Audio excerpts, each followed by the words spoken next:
여호와를 두려워하라 라는 제목으로 여러분과 함께 오늘 이 말씀을 통해서 주님의 음성에 함께 귀를 기울여보고자 합니다.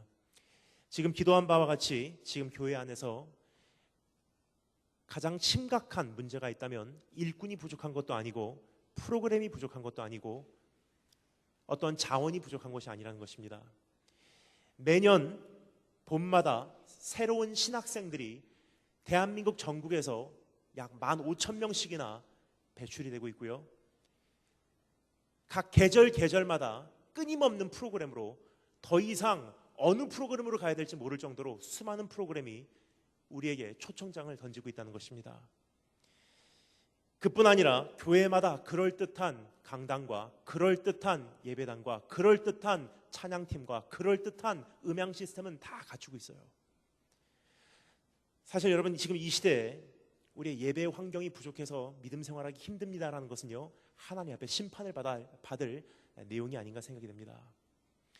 하지만 여러분 지금 이 시대에 가장 심각한 문제가 있다면, 특별히 대한민국 교회에 가장 심각한 안타까움이 있다면 하나님을 향한 두려움이요, 목사부터 어린 아이기까지 이르기까지 지금 다 소멸되어 가고 있다는 것입니다.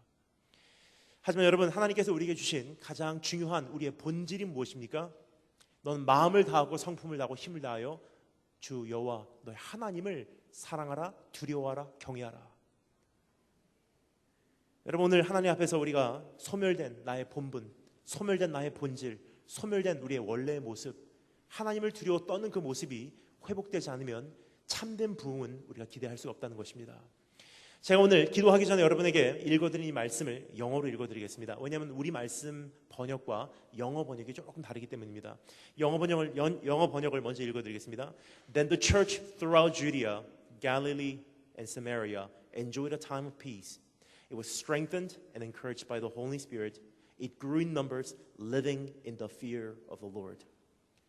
교회가 부흥을 했는데요, 끝까지 그 하나님 안에서의 그 안식을 누릴 수 있었던 이유가 무엇입니까? 여호와를 두려움 가운데 거했다는 거예요. 하나님을 향한 두려움이 없이는 교회는 패망하고 맙니다. 하나님을 향한 두려움이 없이는 세상은 썩어지고 맙니다. 하나님을 향한 두려움이 없이는 성도는 능력을 상실하게 됩니다. 여러분, 하나님을 두려워하면 세상을 두려워하지 않을 것이고, 세상을 두려워하면 하나님을 두려워하지 않을 것입니다. 그래서 오늘 이 시간 여러분과 함께 잃어버린 우리의 본질, 여호와를 두려워하라, 우리에게 마지막으로 다시 한번 기회를 주시는 하나님의 음성에 귀를 기울여 잃어버린 나의 모습을 다시 한번 되찾으시는 우리 한 분 한 분 되시길 주님으로 축원합니다. 여러분, 하나님을 두려워한다는 그 마음은요, 우리 안에 소멸돼 가고 있고 상실돼 가고 있고 증발돼 가고 있지만 한 가지 좋은 소식이 있습니다. 여호와를 두려워하는 이 마음은요, 사실 천성적으로 우리가 가지고 태어난 마음이 아니라는 것입니다. 성경은 오히려 반대로 이야기하고 있습니다. 이 세상에는 의인은 없나니 하나도 없고 깨닫는 자도 없고 하나님을 찾는 자도 없고. 무슨 뜻입니까? 천성적으로 내가 태어날 때부터 하나님을 막 두려워하는 존재로 태어나지 않았다는 거예요. 오히려 반대로 하나님을 두려워하지도 않고 하나님을 찾지도 않고 하나님의 말씀을 깨닫지도 못하는 존재로 태어난 것이 여러분과 저의 원래 모습이라는 것입니다. 여호와를 두려워하는 것, 소멸되고 변질됐다 하여도 한 가지 좋은 소식이 있습니다. 그것이 비록 내가 가지고 태어난 모습은 아닐지라도 한 가지 좋은 소식이 있습니다. 그 좋은 소식은 무엇이냐? 여호와를 두려워함을 배울 수가 있다는 거예요. 성경이 그래서 오늘 우리에게 이렇게 초대하고 있습니다. 여호와를 두려워함을 배우라. 10절 말씀 우리 다 같이 읽어보도록 하겠습니다. 하나님 앞에서 오늘 펼치신 말씀 마칠 때까지 여러분 덮지 마시고요, 핸드폰 의지하고 앞에 PPT 의지해서 성경 펼치지 않은 분들은 지금 펼쳐주시면 감사하겠습니다. 여러분, 부흥보다도 중요한 것은요, 성도가 성도의 모습으로 돌아오는 거예요. 성경 펼쳐주시면 감사하겠습니다. 신명기, 우리 다 같이 성경 펼쳐주시고 10절 말씀 다 같이 한 목소리로 읽겠습니다. 10절 다 같이 한 목소리로 시작.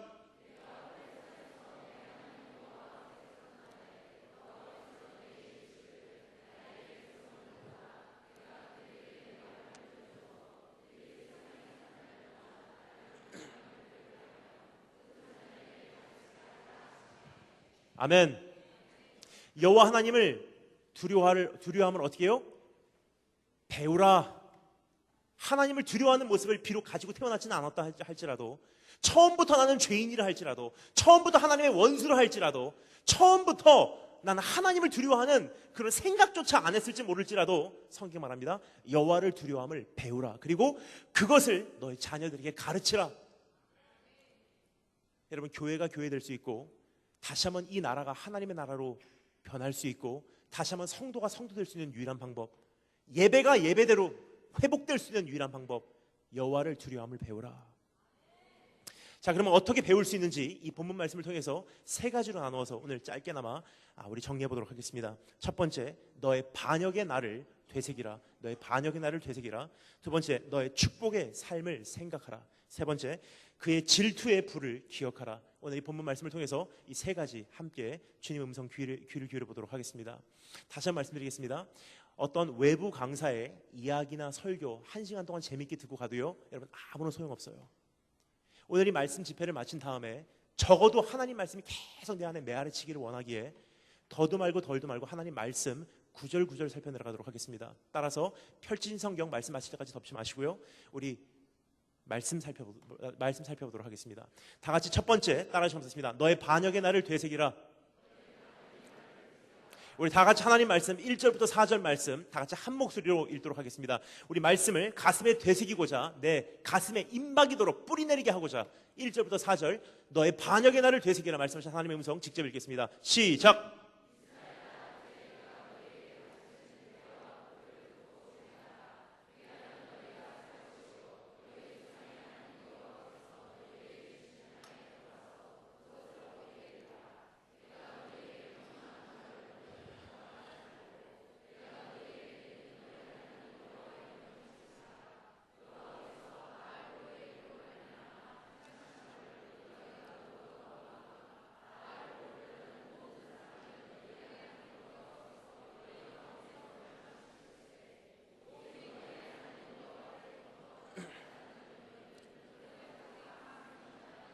아멘. 여호와를 두려워하는 삶은 가르침을 받음으로 배우는 삶이라고 성경은 이야기하고 있습니다. 과정을 통해 만들어지는 것이라고 성경은 이야기하고 있습니다. 세월을 통해 재배되는 삶이라고 성경은 이야기하고 있는 것입니다. 그러기 위해서 우리에게 요구되는 첫 번째 숙제가 있습니다. 너의 반역의 날을 되새기라. 네가 여호와 하나님께 반역했던 그 순간순간을 되새기고, 그때 하나님께서 어떠한 채찍으로 너를 내려치셨는지를 다시 한번 되새기고, 두 번 다시 그러한 잘못이 반복되지 않도록, 두 번 다시 그러한 눈물을 경험하지 않아도 되도록, 두 번 다시 그런 아픔을 뼈저리 깨닫지 않아도 되도록 그날을 되새기라 이야기하고 계신 하나님의 음성입니다. 지금 이 말씀에서 그 반역의 사건을 바알브올의 사건이라고 구체적인 예를 들어주고 있습니다. 바알볼의 사건에 대해서 모르신 분들을 위해서 제가 짧게 설명을 드리도록 하겠습니다. 광야 생활 40년 동안 이스라엘 민족이 하나님께 크게 반역했던 그런 사건입니다. 이스라엘 민족이 출애굽을 해서 시딤 땅에 잠시 머무는 동안 모압 족속의 여인들의 유혹에 넘어가서 부올산에 있는 바알에게 우상 숭배를 하고자 그 제단 앞에서 음행을 하였던 참 신박한 비극적인 그런 사건이었습니다. 그것을 향한 분노를 일으키신 하나님께서는 어떻게 하십니까? 그러한 행악자들을요 다 잡아와서요 대낮에 사람들 다 보는 앞에서 그들의 사형을 명하셨다는 사실입니다. 왜요? 두 번 다시 똑같은 일이 이스라엘 안에 반복돼서는 안 되기 때문입니다.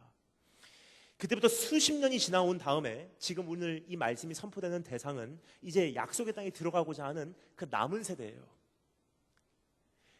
실수와 잘못은 선조들이 저질렀는데 하나님께서는 이제 그 약속의 땅에 들어가고자 하는 남은 자들에게 다시 한번 말씀하세요. 그 과거의 기억 잊지 마. 그 과거의 잘못 잊지 마. 그 채찍이 얼마나 깊이 파고들었는지 잊지 마. 그날의 아픔 잊지 마. 그날의 눈물 잊지 마. 왜 그랬을까요? 본인들이 저지른 죄도 아니에요. 선조들이 저지른 죄예요. 이제는 약속의 땅에만 들어가면 되는 이제는 남은 세대예요. 근데 하나님께서 왜 그렇게 말씀하시죠? 1절 말씀에 이렇게 기록되어 있습니다. 이스라엘아, 내가 너에게 가르치는 규례와 법도를 듣고 준행하라. 그리하면 너희가 살 것이요 너희 조상의 하나님께서 너에게 주시는 그 땅에 들어가서 그것을 얻게 되리라. 즉 약속의 땅에 아무리 꼴이 난다고 하여도요, 부흥이 일어난다고 하여도요, 어마어마한 기도 응답을 얻는다고 하여도요, 상황이 변해서 축복으로 변한다고 할지라도요, 또다시 그 실수를 반복하면 그 축복 자체가 나를 토해내버리기 때문입니다. 약속의 땅 자체가 나를 토해내버리기 때문입니다. 축복이 축복되기 위해서, 축복을 끝까지 유지하기 위해서, 부흥의 불길을 끝까지 태워내기 위해서 다시 한번 그날의 아픔을 잊지 마, 다시 한번 그 채찍을 잊지 마, 다시 한번 그 눈물을 잊지 마. 주님 앞에 반역하고 맞았던 그날을 우리 안에 다시 한번 되새김질하라고 성경은 이야기해주고 있습니다. 여러분, 이것은 극히 성경적인 부르심이 아닌가 생각이 됩니다. 왜냐하면요, 성경에는 끊임없이 우리에게 과거의 아픔을 되새기라고 이야기하고 있어요. 예를 들어서 히브리서 3장 8절 말씀입니다. 광야에서 시험하던 날에 거역하던 것 같이 너희 마음을 완고하게 하지 말라. 왜요? 또 맞을 거니까. 고린도전서 10장 말씀입니다. 그러나 그들의 다수를 하나님께서 기뻐하지 아니하셨으므로 그들이 광야에서 멸망을 받았느니라. 이러한 일은 우리의 본보기가 되어 우리로 하여금 그들의 악을 즐겨한 것 같이 즐겨 아니하는 자가 되게 하려 함이니. 본보기래요, 되새기래요, 기억하래요. 절대로 잊어버려서는 안 된다는 것입니다. 여러분, 이것은 수천 년 전 이스라엘 민족의 과거에 있었던 어떤 비극으로 끝나지 않습니다. 왜냐? 오늘 우리 삶에도 동일한 바알볼의 사건들이 있었기 때문이에요. 예를 들어서 6.25 사건, 매년 기념을 해요. 조금 안심을 하니까 어떻게 됐죠? 국가 병력 떨어지고, 조금 안심하니까 이제는 괜찮아, 평안이야, 먹고 살만해. 어떻게 됐죠? 하루아침에 전쟁이에요. 그래서 매년 우리는 다시 한번 근신하고자, 다시 한번 그 희생을 기억하고자, 그 희생의 아름다움을 다시 한번 흠모하고자 6.25를 기념하고 있지 않습니까? 근데 여러분, 6.25로 끝나지 않습니다. 지금 우리가 온 세계에서 유엔에서 인정한 가장 살기 위험한 나라에 살고 있다는 거예요. 지금 모르고 살고 있어요. 우린 지금 세상에, 대한민국 사회에 속고 살고 있습니다. 괜찮아질 거야, 아무런 문제 없어. 깨어있지 않은 사람은요, 혹하고 넘어가요. 괜찮아질 거래, 아무런 문제 없대, 대학만 잘 들어가래, 취업만 잘하래, 결혼만 잘하래, 예쁜 여자친구 사귀래, 행복해진대. 한 가지 여쭤볼게요. 괜찮아졌습니까? 한 가지도 사실 괜찮아진 게 없어요. 거기까지 가면 괜찮을 줄 알았어요. 거기까지 가면 행복할 줄 알았어요. 거기까지 가면 이제는 걱정 없을 줄 알았어요. 여기까지 왔지 않습니까? 근데 그 어떤 시대보다도 대한민국 안에 있는 사회적인 문제는 더 심각해졌고요. 가정들은 지금 다 산산조각 나가고 있고요. 지금 대한민국 안에 청소년들의 범죄를 이제까지 대한민국 역사상 가장 높아요. 하나님께서 오늘 우리에게 말씀하시고자 하는 이야기가 있습니다. 잠에서 깨어나라. 정신 좀 차려. 괜찮아질 거야, 대학만 잘 들어가면 돼, 취업만 잘하면 돼. 10년, 20년, 30년 어느 날 돌아보니까 사회 이 지경이에요. 참 마음이 아파요. 왜냐? 우리가 여러분에게 남겨주는 시대가, 우리가 여러분에게 남겨주는 사회가 바로 이러한 사회가 돼버렸기 때문입니다. 하지만 여러분, 이젠 늦지 않았어요. 다시 세울 때예요. 하나님은 언제나 남은 자들을 통해서 역사하신 분이세요. 여러분, 참 두렵습니다. 지금 대한민국 사회적으로 볼 때요, 역사상 가장 대한민국이 악할 때가 되지 않았나 생각이 돼요. 뉴스만 켜봐도요, 그 악함이 소름이 끼칠 정도로 몸에 와닿습니다. 예를 들어서 앞에서 가는 차에게 뒤에서 빵빵거렸다고 앞에서 내려서 3단봉 가지고 가고 그 차를 내려치는 것, 세계 어디 봐도요 대한민국밖에 없는 사건이에요. 그뿐입니까? 윗집에서 떠든다고요, 윗집 가고 불질러 버렸어요. 여자친구가 헤어졌다 그랬다고 여자친구를 살인할 만큼 복수를 꿈꾸는 것이 대한민국 안에 있는 사회의 보편적인 일들이에요. 그뿐 아니라 조그마한 잔 범죄부터 청소년 범죄, 지금 사회에 깊이 스며들어가 있는 모든 범죄까지 얼마나 많이 지금 이 사회가 악해졌는지 여러분 보고 계십니까? 언제부터 그렇게 살았다고 해외여행 카카오 스토리 올리고, 언제부터 그렇게 살았다고 고급스러운 음식 페이스북에 올리고, 괜찮아질 거야, 난 이렇게 살아, 이러한 음식 먹고 있어, 이러한 제품 가지고 있어, 이러한 브랜드 가지고 있어. 다 허세예요. 빚덩어리 앉아있으면서 고급차 몰고요, 인간의 됨되면 다 상실했으면서 좋은 대학 들어갔다는 거 하나로 내 정체성 삼고 살고 있다는 것이 지금 대한민국 사회의 우리의 모습이에요. 근데 강사가 와서 성시화 운동 가운데 제가 오늘 무슨 말을 하고 가겠습니까? 복 받으십시오, 축복합니다, 하나님께서 여러분을 사랑하십니다. 제가 오늘 그 말하고 가면요, 주님께서 말씀하십니다. 너에게 화가 있을진저. 여러분, 이제는 깨어날 때입니다. 하나님 큰 나라 안에서의 내 영적 현재 위치를 이젠 조금 파악을 할 때예요. 한 가지 여쭤보겠습니다. 정말로 주님께서 오늘 이 가운데 계시다고 여러분 믿습니까? 그냥 쉽게 말씀하시지 마십시오. 왜냐면요, 제가 정말 두려워하는 것이 한 가지 있어요. 혹시나 하나님의 임재는 이미 오래전에 하나님의 백성들을 떠나신 지 오래되지 않았을까? 혹시나 하나님의 얼굴은 이미 대한민국 교회에서 돌이켜진 지 오래되지 않았는데 우리는 아직도 무감각해져서 우리와 함께 계실 거야. 우리와 아직도 함께 하실 거야. 정신없이 아직도 정말로 주님께서 우리와 함께 하신지 생각해볼 겨를도 없이 막 달려가고 있어. 뭐냐? 프로그램대로만 진행하면 모든 것이 순조롭게 진행이 되니까. 근데 여러분, 하나님께서 뭐라고 말씀하십니까? 출애굽기 33장 말씀입니다. 나는 신실한 하나님이야. 그래서 내가 너에게 약속한 약속의 땅으로는 내가 들여보내줄게. 난 신실한 하나님이야. 내가 너에게 약속한 젖과 꿀이 흐르는 그 축복의 현장으로는 내가 들여보내줄게. 하지만 가만히 보니까 패역한 민족이라 내가 도저히 못 견디겠어. 따라서 내가 너희를 그 땅으로 보내줄 것이고 축복은 해줄 것이고 기도 응답은 해줄 터인데 난 너희와 함께 가지 않으리라. 여러분, 하나님께서는요, 나라 축복하십니다. 하나님께서는 부흥 주실 수도 있어요. 근데 여러분이 정말 원하시는 축복된 나라의 그림이 무엇이며 부흥, 여러분께서 그토록 원하시는 부흥의 그림이 뭐예요? 하나님의 얼굴은 이미 떠난 지 오래될지도 모르는데 정말로 주님 계신지도 모르면서 막 지금 달려가고만 있어요. 정말로 주님께서 계신지 한번 내 자신에게 물어보시길 바랍니다. 한 가지 예를 들까요? 여러분, 예배를 드릴 때 예배에 와서 오늘 내 삶에 저질러지고 있는 문제가 분명히 있고요, 내 삶 속에 저질러지고 있는 죄가 분명히 있는데 예배에 와서 내 안에 불편함이 없이, 가슴 찢고 싶은 어떠한 불편함이 없이 예배를 마치고 집으로 돌아간다는 것은요, 그 예배 가운데 하나님 안 계셨다는 뜻이에요.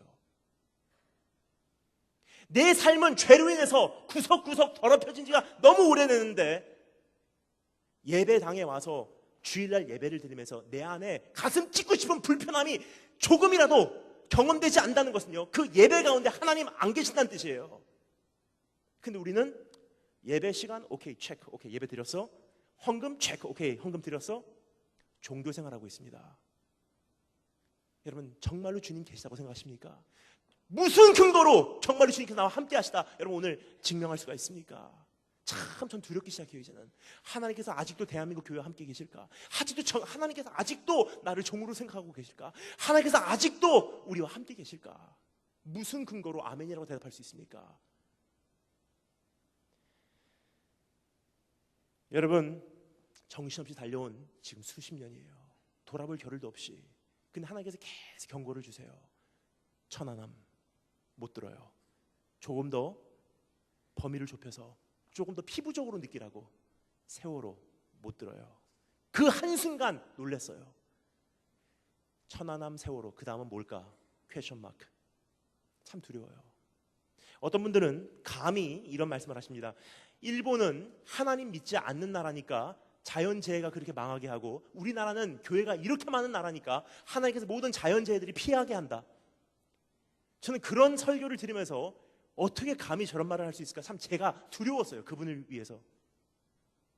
왠지 말씀드릴게요. 두 가지. 첫 번째, 하나님께서 우리나라와 일본을 보실 때 누구를 더 심하게 심판하실 거라고 생각하십니까? 일본은요, 말 그대로 교회가 많이 없는 나라예요. 일본 인구의 0.2%가 크리스찬 인구예요. 아예 복음에 대해서 들어보지도 못한 사람들이에요. 크리스마스가 산타크로스 생일인 줄 알고 살고 있는 사람들입니다. 무슨 뜻이냐면요, 그 사람들은요, 좌우도 분별치 못하는 사람들이에요. 뭐가 옳고 뭐가 잘못되고 예수 그리스도가 누구고 산타크로스가 누군지를 분변치도 못하는 사람들이에요. 일본 사람들. 그 사람들에게 하나님께서 내리는 심판의 기준과요, 대한민국 교회가 이렇게까지 많으면서 어떤 사회의 변화도 못 일으키고 내가 한 사람의 성도로서의 본분도 지키지 못하고 죄와 세상, 하나님 나라와 내 인생의 사생활들을 다 접목시켜서 어느 정도 그냥 어중간하게 살아가는, 거기에 익숙해진 나의 삶, 그러한 교회가 너무나 많은 지금 이 사회를 하나님께서 바라보시면서 대한민국에 내리는 심판의 기준하고는 이미 심판의 기준 자체가 다르다는 거예요. 성경이 말합니다. 많이 준 자에게는 많은 것을 요구하신대요. 그럼 일본하고 대한민국이 하나님의 심판대 앞에 섰을 때 누가 더 큰 심판을 받을까요? 그뿐입니까? 성경에 이런 말씀이 있습니다. 누가복음 13장 말씀입니다. 너희는 이 갈릴리 사람들이 이같이 해 받음으로 다른 모든 갈릴리 사람보다 죄가 더 있는 줄 아느냐? 내가 너에게 이르노니 아니라 너희도 만일 회개하지 아니하면 다 이와 같이 망하리라. 또 실로암에서 망대가 무너져 치어 죽은 18사람이 예루살렘에 거한 다른 모든 사람보다 죄가 더 있는 줄 아느냐? 내가 너에게 이르노니 아니라 너희도 만일 회개하지 아니하면 이와 같이 망하리라. 여러분, 축복의 기간이 조금 오래되잖아요. 막 그냥 누릴 수 있는 이 풍요로움의 기간이 지속되잖아요. 심리학적으로 사회학적으로 한 가지 현상이 일어납니다. 제 전공이 심리학하고 사회학이었어요. 풍요로움을 오랫동안 지속적으로 겪고요, 축복의 기간을 오랫동안 겪고요, 안식의 기간을 오랫동안 겪으면요, 사회적으로 심리학적으로 한 가지 현상이 일어나요. 뭐냐? 내 자신을요 과대평가하기 시작해요. 따라서 나는 법역 외의 존재로 내 자신을 인식하기 시작한다는 거예요. 죄를 져도 모든 재앙은 피해갈 거야. 나 같은 사람은 죄를 져도 하나님께서 나는 그렇게 엄격하게 심판하지 않으셔. 저 사람은 하나님께서 심판하시지만 나는 그래도 이번에는 너 그렇게 용서하실 것이고 긍휼을 베풀어 주실 것이고 회개하면 하나님께서 그래 사랑한다 아들아 내가 너를 사랑하노라. 자기 자신을 과대평가하기 시작해요. 따라서 나는 죄를 져도 그렇게 심각하지 않게 느껴지고요, 똑같은 죄를 10년 이상 반복하고 와도요 그냥 넘어갈 것 같아요. 근데 분명히 말씀드리겠습니다. 성경 말씀은요 분명히 우리에게 얘기합니다. 꽃은 시들고 풀은 메말라도요 하나님 말씀은 영원하대요. 하나님 말씀 뭐라고 말씀하시죠? 죄를 범하면 정령 죽으리라. 이제까지 똑같은 죄 10년 동안 져왔는데 왜 아무 일도 일어나지 않았습니까? 기다리시는 거예요. 분명히 말씀드릴게요. 여러분, 지금 전 경험상 이야기 말씀드립니다. 죄를 범하면요 나는 괜찮을 거야, 나는 피해갈 거야, 나는 죄의 대가 안 치러도 돼. 주님께서 말씀하십니다. 회개하고 돌아와, 더 늦기 전에. 회개하고 돌아와, 더 늦기 전에. 마지막이다, 회개하고 돌아와, 더 늦기 전에. 하다가 어느 날 성경이 말합니다. 도적과 같이 심판하신대요. 그럼 어떻게 되냐면요, 그때 우리의 반응, 하나님 어떻게 합니까? 하나님 안에는 예외가 없고요, 하나님 안에는 편애가 없어요. 죄를 지면은 그것이 아무리 깊숙이 나만 아는 죄라 할지라도 음란한 것, 더러운 것, 추악한 것, 자살 꿈꿨던 것, 부모 미워했던 것, 도적질했던 것, 숨겼던 것, 거짓말했던 것, 사기죄, 학교에서 왕따 시켰던 것, 폭력. 여러분, 내 안에 있는 수많은 죄들, 여기 아무것도 아닌 것 같이 와서 우리가 다 예배드리고 있지만 예배당 들어오기까지 내 입술에서 어떠한 말들이 선포되는지 나 자신은 잘 알고 있어요. 그럼에도 불구하고 오늘 예배당 와서 하나님 앞에 은혜를 받기를 원한다는 이 모습 자체가요 우리 안에 있는 뻔뻔함이에요. 이제는 왜냐? 너무나 오랫동안 그 모습을 지켜왔기 때문에. 죄를 지면서도 사역을 할 수 있다고 생각하고요, 거룩함이 없이도 부흥이 있다고 생각하고요, 회개함이 없이도 하나님께서 역사할 거라고 생각하시고요, 죄와 병행하면서도 열매가 있다고 생각해요. 뭐죠? 하나님을 많이 여기는 죄를 지금 우리가 짓고 있다는 뜻입니다. 근데 분명히 말씀드립니다. 거룩한 하나님은 회개한 백성 외에는 역사하지 않아요. 돌아오시기 바랍니다. 이제는 죄는 절대로 편애가 없어요. 죄는 절대로 예외가 없습니다. 죄를 지면 맞게 돼 있어요. 죄를 지면 하나님께서 심판을 하시게 돼 있습니다. 더 늦기 전에 돌아오시기 바랍니다. 국가적인 심판이 기다리고 있고요, 가정적인 심판이 기다리고 있고요, 개인적인 심판이 기다리고 있고요, 사역적인 심판이 기다리고 있어요. 내가 외친 만큼 심판당하게 돼 있고요, 내가 행한 만큼 심판당하게 돼 있고요, 내가 숨긴 만큼 심판당하게 돼 있다는 거예요. 예외가 없고 편애가 없습니다. 절대로 맞게 돼 있어요. 회개하시기 바랍니다. 여러분, 이것은 세상의 문제뿐만 아니라 지금 더 심각한 문제는 교회 안에까지 깊이 스며들어와 있다는 것입니다. 예를 들게요, 제가 몇 달 전에 그 승리를 위하여라는 설교를 열심히 준비하고 있었어요. 그 승리를 위하여라는 설교는 이런 내용입니다. 하나님 안에서의 참된 성공이 무엇인가? 하나님 안에서의 참된 승리가 무엇인가? 열심히 설교를 준비하다가 제가 깜짝 놀랐습니다. 갑자기 깨달아져요. 뭐가 깨달아지냐? 그때까지는 몰랐어요. 세상이 말하는 성공의 그림하고요, 교회 안에서 말하는 성공의 그림이 너무나 흡사하다는 거예요. 단지 교회에서 말하는 성공, 교회에서 말하는 승리는 하나님께 영광을 돌리기 위해서라는 단어로 포장이 돼 있어요. 예를 들겠습니다. 세상이 말합니다. 너 정말로 성공한 인생 살고 싶냐? 좋은 대학교 들어가. 교회에서 말합니다. 하나님의 영광을 위해서 좋은 대학교 합격하였습니다. 할렐루야. 세상이 말합니다. 너 정말로 훌륭한 인생, 인정받는 인생 살고 싶냐? 좋은 데 취업해. 교회에서 말합니다. 하나님의 영광을 위해서 좋은 데 취업하였습니다. 축복받았습니다. 할렐루야. 무슨 일인지 아세요? 우리도 모르는 사이에 세상에 우리가 눈을 뜨는 순간부터, 태어나는 순간부터 세상이 우리 안에 깊이 다 프로그램해 놨어요. 이게 성공이야. 이게 성공한 기준이야. 이거에 합당해야 돼. 이게 성공이야. 우리도 모르는 사이에 그걸 다 흡수하고요. 크리스찬이 되는 순간 하나님 말씀 앞에서 그것을 정당화시켰어요. 하나님도 이렇게 성공하는 거 좋아하실 거야. 이게 하나님 뜻일 거야. 하나님 그럼 주의 영광을 위해서 나 이거 허락해 주세요. 왜냐? 이게 성공이기 때문에. 이게 성공을 한다는, 축복을 받았다는 증명이기 때문에. 무슨 뜻이죠? 하나님께서 이거 드리면 좋아하실 거야 라는 예배를 드리고 있지, 하나님께서 요구한 제사를 우리가 드리고 있지 않다는 거예요. 아직까지도 가인의 예배를 드리고 있지 아벨의 예배를 드리지 않고 있다는 뜻입니다. 다른 말로 예수 그리스도의 이름으로 아직까지도 우상 숭배하고 있다는 뜻이에요. 한 가지 구체적인 예를 들겠습니다. 제가 가까운 카페에 가서 열심히 설교 준비할 때가 있어요. 막 설교 준비하다 보면요, 옆에서 갑자기 이야기 소리가 들려요. 권사님, 집사님. 보면은 교회에서 오신 아주머니 분들이세요. 좀 반가워요. 오셨네. 누군지는 몰라요. 근데 그냥 같은 교회에 같은 그죠? 주님의 가족들이니까 너무 행복해요. 가만히 보니까 여자분들인데 남편 되신 분들 출근시켜놓고 우리 학생들, 아이들 학교 보내놓고 이제 한 오전 10시 반 정도에 이제 오후까지 거기 이제 스타벅스나 뚫레주르나 파리바게트에 모여 앉으시는 거예요. 근데 대화를 시작하세요. 아메리카노 한 잔씩 드시면서 대화를 시작하십니다. 제가 설교를 준비하면서 너무 궁금하니까 엿들어봐요. 대화 내용이 처음 30분은 이렇게 출발을 해요. 이번에 여전도에 연합집회를 하는데 무슨 떡을 할까?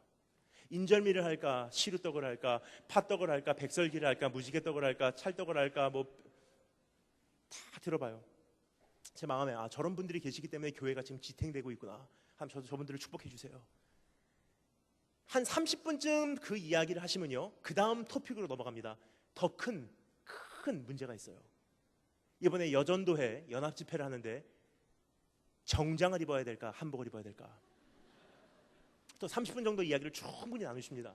이야기를 들으면서 참 저런 분들이 계시기 때문에 교회가 오늘도 세워지고 있구나. 저분들을 축복해 주세요.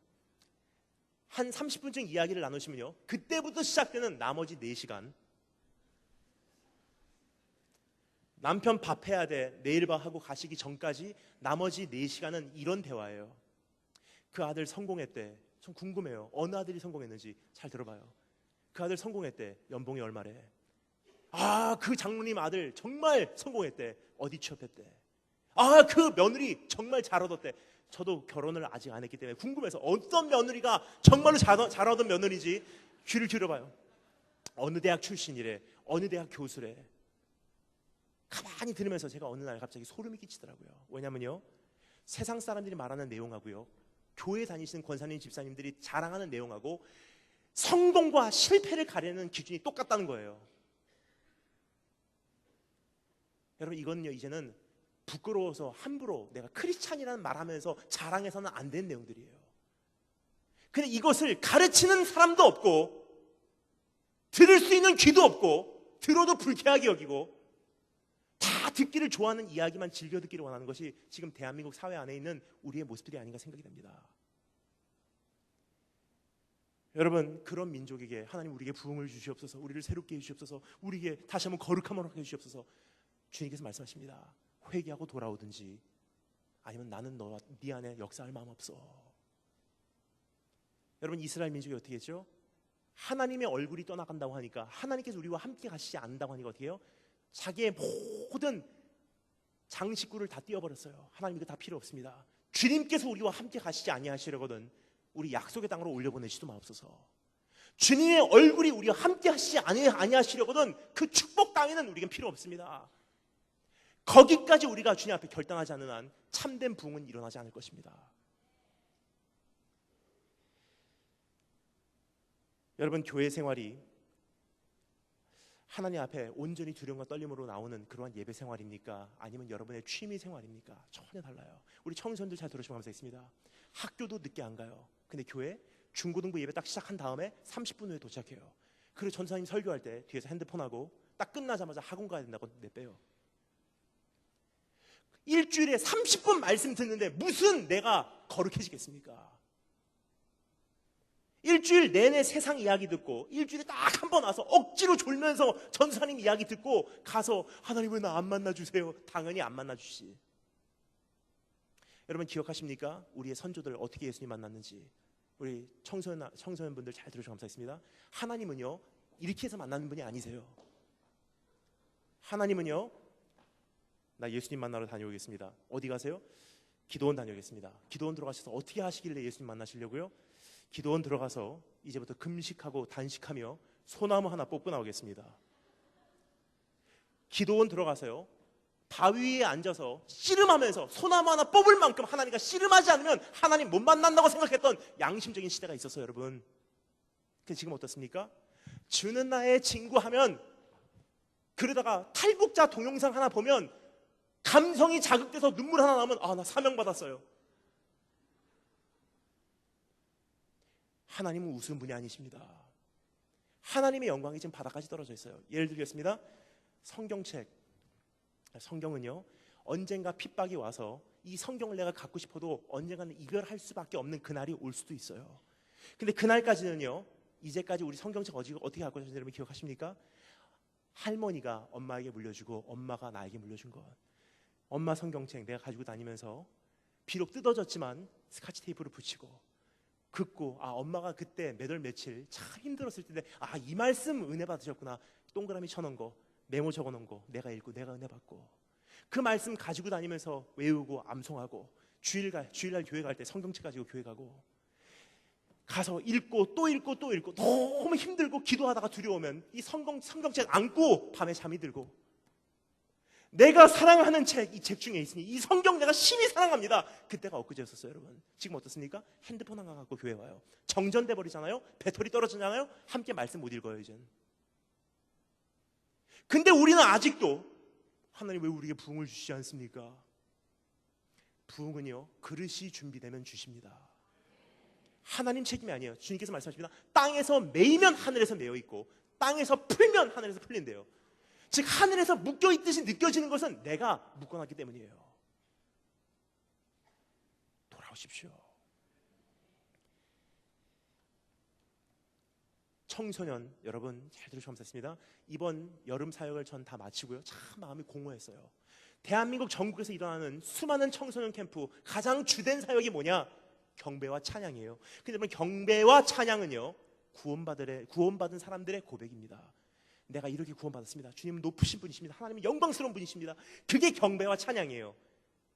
예수님이 누구신지, 복음이 뭔지, 로마서가 어디 껴져 있는지, 창세기가 어디 껴져 있는지, 삼위일체 하나님이 뭔지도 모르는 청소년 아이들에게 필요한 것은 경배와 찬양이 아니고요 죄가 뭔지 알려주는 거예요. 너 그렇게 살다간 큰일 난다는 걸 알려주는 거예요. 죽은 다음에 지옥이 있다는 걸 알려주는 거예요. 그리고 한 사람 한 사람 이제는 어떠한 회개 운동보다도 골방으로 들여보내는 거예요. 가장 은밀한 곳에서 너의 가장 은밀한 죄를 주님 앞에 고하고 하나님과 승부보고 나와. 이제는 그렇게 바꿔나가지 않으면요 우리 안 변합니다, 여러분. 내가 이 정도로 변할 것 같았으면 우리 주님 이 땅에 안 오셔도 괜찮았었잖아요. 이 정도로 변할 것 같았으면 여기까지도 우리가 변질되지 않았습니다, 여러분. 굉장히 심각해요. 여러분 정말로 살고 싶어서 몸부림치고 계십니까? 목사인 저도 밤마다 앉아서 산속으로 들어가서 울부짖고 있어요. 왜? 살고 싶어서. 잠깐 눈 감으면 변질될 수밖에 없는 그럼 이 시대에 살고 있기 때문에, 잠깐 해이해지면 넘어질 수밖에 없는 이 시대에 살고 있기 때문에, 목사인 저도 선교사인 저도 밤마다 주님 앞에 앉아서 살려달라고 부르짖고 있어요. 어중간한 생활하면서 살려고 하지 마십시오. 영원한 생명은 그렇게 얻는 게 아니에요. 누구든지 나를 따르려거든 자기 자신을 부인하고 자기 십자가를 지고 나를 쫓으라. 죽을 각오로 따라오지 않으면 영원한 생명 얻을 수 없다는 뜻입니다. 그 준비가 되셨습니까? 아니면 또 한 번에 그냥 기독교 종교 생활을 여러분 그냥 익숙하게 그냥 해나가시기를 원하시고 계십니까? 두 번째, 세 번째 조금 짧습니다. 우리 나머지 두 가지 짧게 살펴보고 마치겠습니다. 두 번째 따라 하시겠습니다. 너의 축복의 삶을 생각하라. 첫 번째는 너의 반역의 나를 되새기라. 두 번째, 너의 축복의 삶을 생각하라. 우리 5절부터 8절 말씀 다 같이 한 목소리 읽겠습니다. 5절부터 8절 다 같이 한 목소리로 읽겠습니다. 5절부터 8절 시작.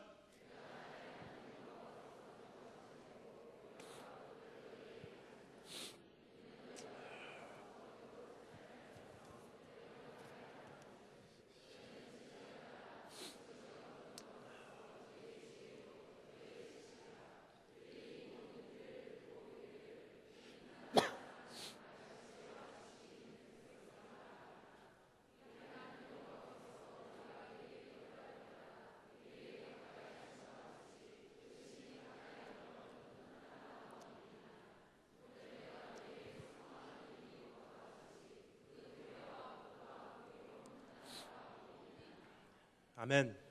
첫 번째는 너의 반역의 날을 되새기라. 두 번째, 너의 축복의 삶을 생각하라. 왜냐? 축복이라는 것은요, 무엇을 내가 축복으로 여기냐에 따라서 그것을 가장 소중하게 여긴다는 뜻이에요. 따라서 그것이 나에게는 두려움의 대상이에요. 성경에서 말하는 두려움이라는 것은요, 무서움과 떨림도 있지만 성경에서 말하는 두려움은 경외함이에요. 존귀하게 여긴다는 뜻이에요. 나에게는 이것이 가장 소중합니다. 이것은 내 생명과도 내가 바꿀 수가 없습니다. 그래서 주님께서 말씀하세요. 너 진짜 축복이 뭔지를 네가 한번 이제는 선택을 해야 돼. 네가 이것만은 내가 꼭 지키기를 원합니다. 다른 거 다 뺏어가도 이것만은 나에게서 뺏어가지 마세요라고 네가 지키기를 원하는 그 축복을 네 안에 identify. 네가 그것을 인식해야 되고 그것을 정해야 되고 그것을 네가 이제는 지켜내야 돼. 여러분께서 정말 원하시는 지키기를 원하시는 그 축복이 무엇입니까? 여러분 정말로 원하시는 그 축복이 뭐예요? 교회 와서 우리가 기도하는 내용을 가만히 들어보겠습니다. 하나님 좋은 대학교 보내주시고요. 하나님 정말 가정 문제 해결해 주시고요. 이 눈물 닦아 주시고요. 나 위로해 주시고요. 질병 고쳐 주시고요. 우리 엄마 아빠 화목하게 해 주시고요. 다 필요한 기도 제목이고 다 소중한 기도 제목이고 다 나에게는 정말 중요한 기도 제목인 거 다 압니다. 하지만 여러분 주님께서 말씀하십니다. 너의 인생에 가장 소중한 게 뭐냐? 뭐냐? 가장 소중하게 여기는 것은요. 나에게는 그게 두려움의 대상이기 때문이에요. 여러분의 두려움의 대상은 무엇입니까? 여러분 하나님께서 이스라엘 민족에게 참 재미난 말씀을 하세요. 이제는 약속의 땅으로 들어가기 일보 직전이에요. 드디어 그 축복을 쟁취하기 일보 직전이에요. 드디어 기도 응답이 이루어지기 일보 직전이에요. 40년 동안의 광야 생활이 마무리되고 이젠 드디어 꿈이 이루어지는 거예요. 근데 하나님께서 말씀하세요. 지난 40년 동안 정말 수고했다. 근데 내가 한 가지만 밝혀줄게. 네 약속의 땅에 들어가도 사실 그게 축복이 아니야. 그 기도 응답이 이루어져도 사실은 그게 축복이 아니야. 너 진짜 축복이 뭔지 아니? 이스라엘 민족은요 그때까지만 해도 이렇게 생각했었어요. 약속의 땅에만 들어가면 내가 축복받으리라. 저 안식의 땅에 들어가면 난 행복해질 거야. 저 기도 응답만 이루어지면 난 이제 인생 펼쳐질 거야. 근데 하나님께서 마지막으로 말씀하세요. 딱 요단강 건너기 전에 주의 종 모세를 통해서 말씀하십니다. 진짜 축복이 너 뭔지 아니? 그 땅에 있지 않아. 진짜 축복은 이미 너희들이 40년 동안 뼈저리 경험한 축복이야. 내가 뭔지 얘기해 줄게. 두 가지를 말씀하세요. 첫 번째 따라 감사했습니다. 계시를 소유한 축복. 다시 한번 계시를 소유한 축복. 7절 말씀 제가 읽겠습니다. 우리 하나님 여호와께서 우리가 기도할 때마다 우리에게 가까이 하신 것 같이 그 신이 가까이 함을 얻은 큰 나라가 어디 있느냐? 하나님 자신께서 이스라엘 민족에게 자기 자신을 보여주셨어요. 나 이런 하나님이야. 내가 네 기도를 들었고 내가 너와 함께하고 내가 너의 눈물을 닦아주기를 원하고 너의 신음소리에 내가 귀를 기울이고 있고 내가 너와 함께하기를 원하고 내가 가장 가까운 곳에서 내가 너와 함께 신음하고 있다. 이스라엘 민족과 가장 가까운 곳에서 친밀한 교제를 해오신 하나님께서 말씀하세요. 너 언약의 땅에 들어가도 너 그 안식의 땅에 들어가도 그 기도 응답이 이루어져도 그 부흥이 이루어져도 사실은 그게 축복이 아니야. 너 진짜 축복이 뭔지 아니? 진짜 축복은 정말 그 부흥을 기다리면서 진짜 축복은 정말로 이 나라가 주님 앞에 바로 세워지기를 위해서 막 몸부림치는 가운데 진짜 축복은 여러분이 기도 응답을 꿈꾸면서 막 주님 붙드는 그 과정 가운데 내가 눈물을 흘릴 때마다 주님 가까이 계셨고 내가 외칠 때마다 하나님께서 응답하셨고 내가 밤마다 주님 앞에서 밤을 샐 때마다 주님께서 나를 만나셨던 사실 그게 축복이라는 거예요. 여러분 우리가 정말 무슨 축복을 원하세요? 언젠가 이루어질 축복? 어디에선가 나에게 증명될 축복, 그게 아니에요. 주님께서 우리에게 오늘 정말로 인식시켜 주시기를 원하시는 것, 따라서 그것을 이제 인식하고 우리가 지켜내야 되는 한 가지 축복이 있다면요, 주님과 나와의 교제예요. 주님과 나와의 교제가 깨지고서는요, 대부흥이 일어나도 그건 부흥이 아닐 것입니다. 사단의 소굴이에요. 주님과 나와의 가장 은밀한 교제가 깨지고 나서는요, 이 나라가 세계에서 가장 살기 좋은 나라가 되고요, 또 하나의 하나님 앞에서의 온전치 못한 나라가 탄생되는 것뿐입니다. 주님께서 말씀하세요. 너 진짜 축복이 뭔지 아니? 진짜 축복, 네가 좋은 대학교 들어가는 것, 네가 좋은 데 취업하는 것, 평탄한 삶을 살아가는 것, 병이 낫는 것. 여러분, 저는 한 가지 주님 앞에 고백합니다. 다 주셔도요, 예수 그리스도 없으면 저는 그 삶 원치 않아요. 하나님께서 모세에게 말씀하신 바로 그 인생이에요. 네가 원하는 거 다 들어줄게. 네가 원하는 그 약속의 땅으로 꼬리인시켜줄게. 난 신실한 하나님이야. 기도 응답해줄 거야. 언약의 땅으로, 영원한 안식의 땅으로 너희를 꼬리인시켜줄 거야. 하지만 난 너희와 함께 가지 아니하리라. 오늘 밤 여러분에게 오셔서 주님께서 똑같은 질문을 물어보시면 여러분 어떻게 대답하실래요? 네가 원하는 대학 오케이, 합격시켜줄게. 네가 원하는 취업 오케이, 합격시켜줄게. 네가 원하는 인생 살게 해줄게. 네가 원하는 자동차 타게 해줄게. 네가 원하는 돈 허락해줄게. 하지만 그 인생에는 내가 들어갈 자리가 없어. 하지만 난 신실한 하나님이야. 네가 그토록 원하면 그 인생 허락해줄게. 하지만 난 너희와 함께 가지 아니하리라. 만약에 그렇게 말씀하시면 여러분 무엇을 잡을래요? 주님 기도 응답 감사합니다. 할렐루야. 주님 안 오셔도 됩니다. 생각해 보시고 나중에 오시고요. 일단 축복 먼저 주세요. 주님께서 우리의 중심에 관심을 가지고 계세요. 네가 정말로 원하는 축복이 뭐냐? 왜냐? 그 축복이 내가 두려워하는 대상이기 때문이에요. 두 번째 축복 따라서 감사했습니다. 첫 번째는 계시를 소유한 축복, 두 번째 따라서 감사했습니다. 계명을 소유한 축복. 8절 말씀입니다. 오늘 내가 너에게 선포하는 이 율법과 같이 이 규례와 법도가 공의로운 큰 나라가 어디 있느냐? 어디 있느냐라는 것은요, 있으면 한번 나와보라. 있으면 한번 나와보라 그래라는 뜻이에요. 첫 번째, 기도할 때마다 너에게 응답하는 그런 하나님을 소유한 그런 나라가 있으면 한번 나와보라 그래. 아무도 없거든요. 이거는 먹고 이거는 먹지 말고, 이거는 부정한 것이고 이건 거룩한 것이니, 이것은 만지고 이건 만지면 안 되고, 이 옷은 이렇게 입고 저 옷은 저렇게 입고, 한 가지 율법을 주시고 규례를 주셨어요. 그런 규례를 가지고 있는 나라 있으면 한번 나와보라 그래. 이스라엘 민족의 하나님과의 관계에 굉장히 특이한 두 가지, 주변에 있는 그 어떤 이방 민족이 소유하지 않았던 두 가지 특징, 계시와 계명을 소유하고 있었어요. 여기까지 말씀드리면요, 어떤 분들이 이렇게 생각하십니다. 목사님, 계시를 소유한, 하나님의 임재를 소유하고 교제를 소유하고 그 얼굴을 소유한 그것은 축복으로 여겨지긴 하는데, 계명을 소유했다는 건 사실 축복으로 와닿지가 않네요. 이거 하지 마라, 저거 하지 마라, 이거 먹지 말고 저거 먹지 말고. 근데 분명히 말씀드리겠습니다. 계시와 계명을 하나로 묶잖아요. 이런 뜻이에요. 계시, 내가 너와 함께 하기를 원한다. 계명, 끝까지 함께 하기를 원한다. 계시와 계명은요, 한마디로 묶으면 임마누엘이에요. 내가 너와 함께 하기를 원한다. 난 너의 하나님이 되고 너는 나의 백성이 되기를 원한다. 우리 친밀한 관계를 갖자. 내가 너의 유업이고, 내가 너의 약속의 땅이고, 내가 너의 안식이고, 내가 너의 축복이고, 내가 너의 기도응답이야. 그분을 그렇게 여긴다면 여러분은 그분을 지켜낼 것이고, 그분은 약속의 땅에 가기 위한 어떠한 방법론답게 받게 되지 않는다면요, 여러분은 그분을 포기하고 어떠한 지상천국이라도 여러분 찾아갈 것입니다. 여러분이 정말 두려워하는 그 대상은 무엇입니까? 여러분께서 정말로 소중하게 여기는 그 대상은 누구입니까? 여호와를 두려워하라. 내 인생에 정말 내가 이거 하나만은 내가 소유하기를 원하는 그 축복이 무엇인지를 오늘 정하시기 바랍니다. 마지막 세 번째 따라 점사했습니다. 첫 번째는 너의 반역의 날을 되새기라. 두 번째, 너의 축복의 삶을 생각하라. 세 번째 따라 점사했습니다. 그의 질투의 불을 기억하라. 우리 마지막으로 다 같이 9절부터 14절 함께 읽도록 하겠습니다. 9절부터 14절 한 목소리로 읽겠습니다. 시작.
아멘. 마지막으로 24절 한 목소리 읽겠습니다. 24절 시작.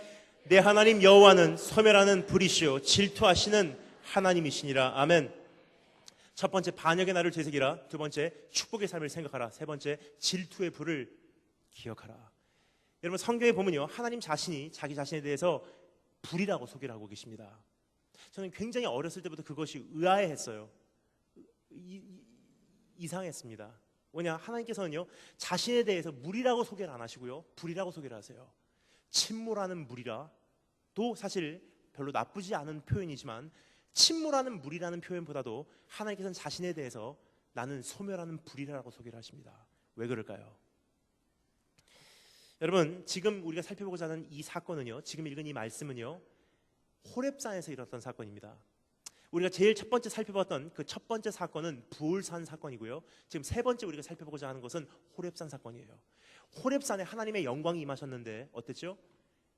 갑자기 경계선이 형성이 되는 거예요.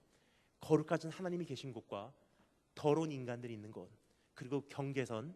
근데 더러운 인간이, 부정한 인간이, 거룩하지 못한 인간이 그 경계선을 넘어서 거룩하심 속으로 참여를 하려고 하면 어떻게 해요? 동물이라 할지라도 짐승이라 할지라도 내려침을 당했어요. 근데 하나님께서 우리에게 바라보시면서 내가 너와 함께하기를 원한다. 어떻게? 이제 우리를요 소멸하시는 불로 다 내 안에 있는 이물질들 소멸하시며 교제권으로 우리를 이끌어내시겠다는 작정이에요. 그래서 여러분 하나님께서 우리에게 임하실 때는요 침몰하시는 물로 임하시는 분이 아니라 소멸하시는 불로 임하시는 하나님이래요. 왜 그러냐? 물하고 불하고는요 큰 차이가 있기 때문이에요. 그 차이가 뭐죠? 물은요 담는 그릇으로 인해서 물의 형태가 정해집니다. 네모난 그릇에 물을 담으면 물은 네모, 세모난 그릇에 물을 담으면 물은 세모, 동그란 그릇에 물을 담으면 물은 동그라미. 자, 그런데요 불은 어떻습니까? 불은요 담는 그릇으로 인해서 불의 형태가 정해지질 않아요. 불이 담는 그릇의 형태를 정해버립니다. 불이 담기면요 아무리 그 그릇이 난 이런 형태입니다 내 자신을 강조해도요 불이 들어와서 소멸해버리면 그릇의 형태는 없어져 버리고 불만 남아요. 여호와 하나님은 소멸하신 불이란 무슨 뜻입니까? 내가 너와 교제하기를 원한다. 근데 네 눈높이로 내가 가지 않아. 네가 내가 있는 곳으로 와. 이미 십자가 위에서 그 통로 마련됐어. 이제는 네가 거룩하게 되고 돼서 I am holy, so ye be holy. 내가 거룩하니 너희도 거룩하라. 거룩함 속으로 참여할 수 있는 존재로 우리를 수단과 방법을 가리지 않고 만들어내신다는 거예요.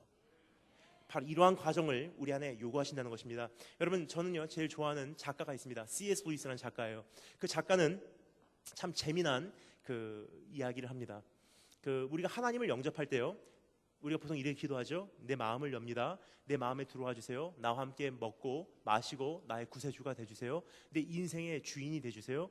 그러니까 내 인생을 집으로 알고 있어요. 그렇죠? 내 인생이라는 집으로 예수님을 영접합니다. 내 집에 문을 엽니다. 그렇죠? 근데 우리가 보통 예수님을 영접할 때요 우리가 가지고 있는 expectation, 우리가 가지고 있는 생각은요 내 인생이라는 집으로 들어오셔서 내 삶을 조금 리모델링 해주는 정도, 업그레이드 해주는 정도, 나를 좀 위로해 주시고 너는 사랑받기 위해 태어난 사람이야. 하나님 감사합니다. 오늘 위로를 얻었습니다. 기도하면 좀 응답해 주시고 조금 행복하게 해주시고 좀 세상 사는데 담대케 해주시고 좀 불안함 좀 떨쳐버리게 해주시고 아픈데 상처 치유해 주시고 그 정도로 생각하고 예수 그리스도를 영접해요. 내 삶에 예수님을 영접합니다. 오셔서 보수공사해 주세요. 페인트질 해주시고 거기 잘못된 데 좀 닦아주시고 새로운 벽지 깔아주시고 카페트 깔아주시고 그 정도로 생각하고 업그레이드를 위해서 리모델링을 위해서 예수님을 영접해요. 근데 예수님께서는요 내 안에 들어와 주세요라는 기도에 응답하시고 내 삶에 들어오실 때는요 참 희한한 현상이 일어나요. 내 마음을 엽니다. 내 집으로 영접합니다. 하는 순간 예수님 들어오셔서요 어떻게 하시냐? 들어오시자마자 내 삶을 지탱하고 있었던 모든 기둥을 다 무너뜨리세요. 땅을 파내세요. 기초공사 다 없애버리세요. 지붕을 뜯어내세요. 벽을 무너뜨리세요. 그때는 우리 굉장히 당황하고요 주님께 외쳐요. 주님 거기는 건들지 마세요. 리모델링 해달라고 불렀지 누가 집을 파괴하라고 불렀습니까? 막 당황해요. 히브리서 저자는요 우리에게 이렇게까지 말합니다. 하나님께서는 영원한 것이 영종케 되기 위해서 우리의 삶을 진동케 하사 막 흔드세요. 하나님의 흔드심 속에 사업의 문제, 가정의 어려움, 내 질병, 아픔, 하나님은 왜 거기까지 흔드십니까? 왜 거기까지 아프게 합니까? 왜 거기까지 이별케 하십니까? 왜 엄마 아빠 교통사고로 데리고 가십니까? 왜 나에게는 의지할 것이 없게 하십니까? 왜 이별케 하십니까? 헤어지게 하십니까? 막 흔드세요. 어떤 사람은 10년, 어떤 사람은 30년, 어떤 사람은 60년 걸려요. 하지만 분명한 말씀드리겠습니다. 그 과정이 쉽진 않아요. 다 끝나면 나중에 알게 돼요. 내가 생각했던 것은 예수님이 들어오셔서 내 인생이라는 집을 리모델링 해주는, 업그레이드 해주는 정도로 예수님을 영접했는데, 왕 되신 그분께서 내 삶 속에 기도에 응답하시고 들어오실 때는요, totally different agenda, 전혀 다른 계획을 가지고 들어오세요. 어떤 계획? 왕 되신 그분께서 거하실 수 있는 왕궁을 만들어내시기 위해서 내 삶 속에 임하신다는 것입니다. 여호와 하나님은 소멸하시는 불이라. 그분께서 내 삶 속에 임하신다는 것은요, 사실 이건 만만한 과정이 아니라는 거예요. 그러니까 우리가 참 기도도 조심해야 돼요. 성령의 불로 임하여 주시옵소서. 굉장히 무서운 기도예요. 성령의 불로 진짜로 임하시잖아요. 다 소멸이 돼요. 아파요. 근데 분명히 말씀드리겠습니다. 이 과정을 통과하면요, 예수 그리스도의 형상으로 내가 일평생을 통해서라도 하나님의 수술대 위라는 내 인생을 통해서 이제는 그리스도의 형상으로 빚어진다는 거예요. 성경이 말합니다. 이제는 너의 몸을 해하게 할 사람을 두려워하지 마. 너의 몸과 영혼을 지옥불에 던질 수 있는 유일하신 참 생명 되신 여호와 하나님만을 두려워하래요. 그분을 두려워하면 어떻게 해요? 세상 두렵지 않습니다. 하나님을 향한 두려움이요, 세상의 자질자질한 모든 두려움을, 내일에 대한 실패, 가난에 대한 두려움, 오늘 내 인생에 대한 두려움, 공허함에 대한 두려움, 외로움에 대한 두려움, 모든 두려움을요, 하나님 한 분만을 향한 경외함이 모든 두려움을 다 흡수해버려요. 하나님을 두려워하면요, 세상 두렵지 않습니다. 그래서 요한계시록에 가면 어떻게 해요? 지옥불에 던짐을 당하는 수도 없이 많은 멸망받을 사람들의 죄명의 명록이 쫙 나와 있어요. 제일 첫 번째 죄가 뭐죠? 두려워하는 자. 뭔지 아세요?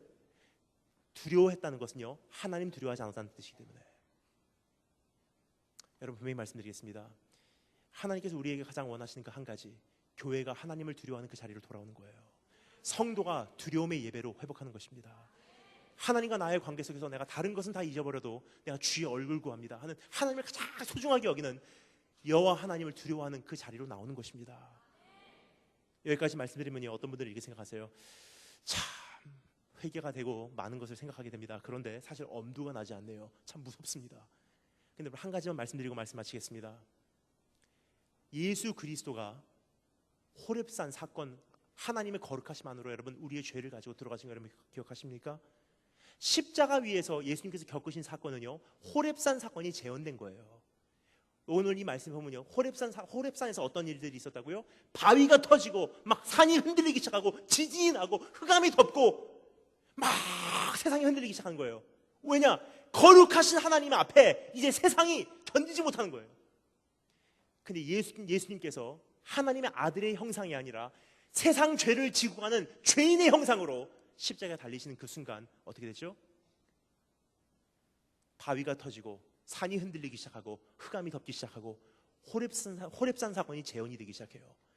예수 그리스도가 우리의 죄를 안고 우리가 소멸될까 두려워서 예수 그리스도께서 자기 자신을 풀무불 속으로 던지신 거예요. 심판의 불 속으로. 막 타오르는 하나님의 심판의 풀무불 속에서 예수님께서 끝까지 외치셨던 말씀이 무엇입니까? 내가 목마르다, 내가 목마르다. 다 불태워져서 소멸되어 돌아가신 것이 예수 그리스도의 죽음의 공로예요. 그 예수님께서 오늘 우리에게 이렇게 말씀하십니다. 세상 두려워하지 마. 이 과정 두려워하지 마. 오직 하나님을 신뢰하고 하나님을 두려워하고 오늘 네 영혼을 내 손에 맡겨줄래? 그럼 너의 필요 없는 부분들은 내가 다 제거할게. 하지만 네가 이 모든 풀무불을 다 통과하고 나올 때는 네가 나의 형상이 되리라. 오늘 그것을 원하시는 분만 아멘으로 화답해 주시면 감사하겠습니다. 조용히 머리 숙이시면 감사하겠습니다.